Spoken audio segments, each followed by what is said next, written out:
Olá, é um grande prazer estar participando do SBTIC 2021. Eu me chamo Douglas Brito e eu vou apresentar o artigo Ações Potenciais para a Implementação de BIM por Organizações Públicas Contratantes, que é um trabalho desenvolvido também com os professores Emerson Ferreira e professora Daiana Costa, da Universidade Federal da Bahia, no programa de pós-graduação em Engenharia Civil.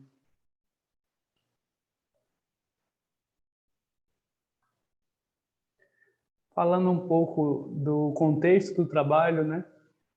Ainda que a pesquisa sobre BIM tenha avançado bastante, ainda existe uma atenção insuficiente quando se fala em implementação de BIM por clientes, sejam eles públicos ou privados. E ainda que os clientes, especialmente os clientes públicos, eles são stakeholders que induzem, né, o setor a implementar o BIM através dos mandates, por exemplo, através dos guias e dos objetivos BIM que são estabelecidos em uma dada região. Também existem diversos trabalhos, né, que eles propõem, identificam uma série de fatores relevantes para implementar o BIM. E dentro de um contexto específico, existem muitos fatores críticos de sucesso para implementar o BIM. E Brito et al. 2021 propôs 16 FCS, né, nesse contexto organizacional voltado para organizações públicas em adoção do BIM, divididos no nível da indústria, da organização e dos empreendimentos. Então, esses fatores foram adotados, né, nesse trabalho para propor as ações potenciais de implementação. Ainda que existam, né, muitos fatores mapeados, né, que influenciam no sucesso, gerenciar esses fatores é um campo de pesquisa relevante também, tanto teórico quanto prático. E identificar ações e estratégias em que esses fatores como podem ser gerenciados, né, através de ações, do contexto da organização em seu pessoal e infraestrutura. Portanto, o objetivo principal desse trabalho foi propor ações potenciais no gerenciamento desses FCS para implementação do BIM para organizações públicas contratantes, né, de empreendimentos do setor aéreo.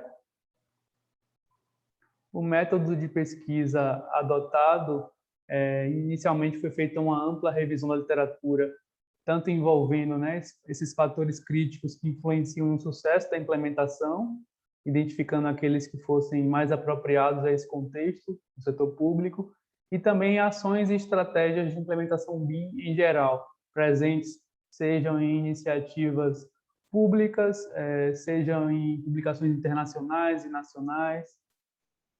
Foi feito também um estudo exploratório em 3 organizações públicas brasileiras, em estado mais avançado, digamos assim, comparado às outras, na implementação do BIM.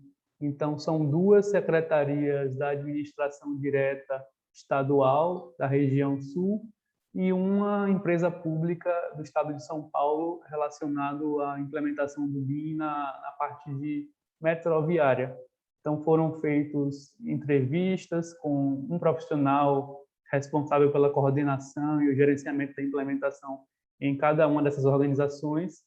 Eram 22 questões, a maioria questões abertas, numa entrevista semi-estruturada, que envolveu, por exemplo, 6 grandes áreas: colaboração e fluxo de trabalho, as estratégias de implementação, normatização, processo de modelagem, o controle de qualidade, né, em relação aos entregáveis, aos modelos e aspectos governamentais mais específicos.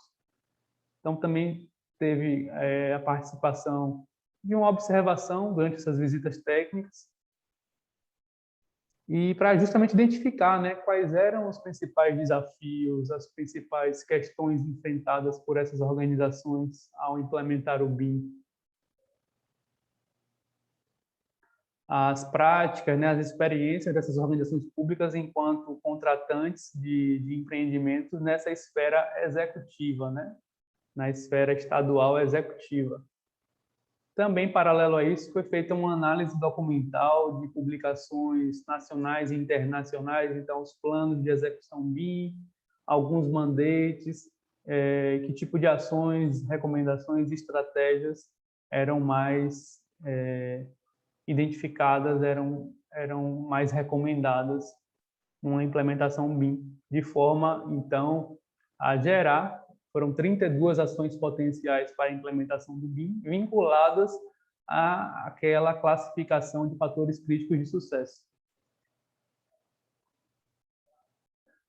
Então, como resultados obtidos, né, essas ações potenciais, elas foram categorizadas de acordo com os 3 níveis de análise dos fatores críticos de sucesso propostos por Brito et al. Então, tem fatores críticos no nível da indústria, no nível mais macro, né, que seria o próprio setor, a eco, algumas ações mais no nível organizacional de cada empresa, cada organização pública que estiver implementando, e no nível dos empreendimentos, né, que aquela organização licita ou lida no dia a dia. Então, visando identificar, direcionar, né, que sejam ações que pudessem ser gerenciadas pelos responsáveis. E muitas dessas ações, elas possuem um caráter multidisciplinar também. Apesar de elas estarem em um determinado nível, elas podem ser alocadas a diversos stakeholders, inclusive até externos à organização.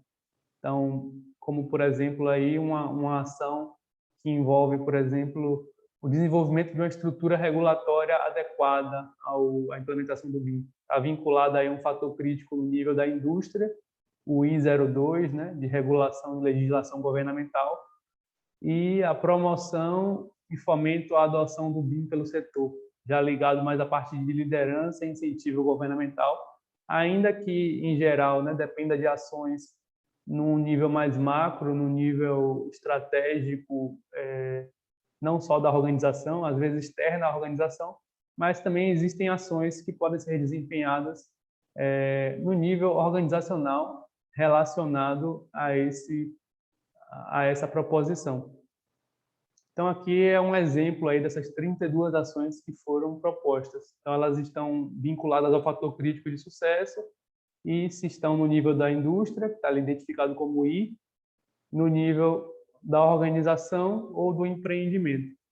Então, como exemplo também, na parte de disponibilidade de pessoal qualificado, equipes, papéis e responsabilidades adequadas à implementação do BIM, se for o caso, incluindo o gerente BIM, a proposição de planos de treinamento e capacitação. Então, são apenas alguns exemplos de ações. Outra coisa relevante é que, às vezes, os fatores críticos eles também têm uma correlação entre eles têm uma associação entre eles. Então, algumas dessas ações, ao serem realizadas, induzem a outras, né? Elas se relacionam com outras.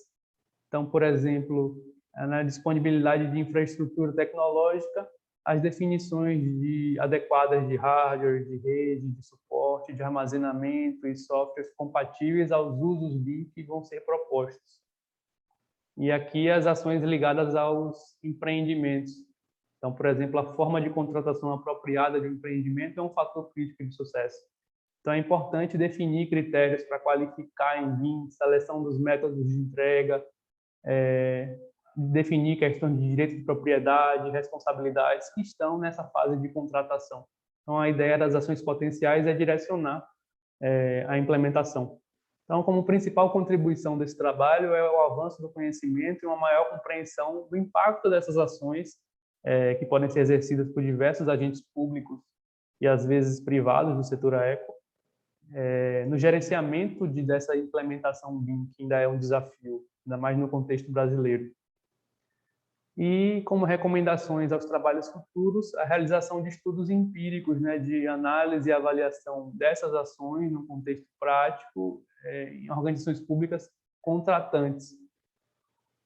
Ainda que exista, né, uma diversidade de esferas existentes, né, a gente sabe que tem esferas governamentais municipais, estaduais, no nível também federal, e existem também os poderes executivos, legislativo e judiciário. Então, como uma limitação, esse trabalho, as ações potenciais são mais direcionadas ao nível estadual, ao nível executivo estadual. Então, esse é o objetivo dessa apresentação e a gente fica disponível durante o evento para dúvidas e maiores esclarecimentos. Aqui fica meu contato e muito obrigado pela oportunidade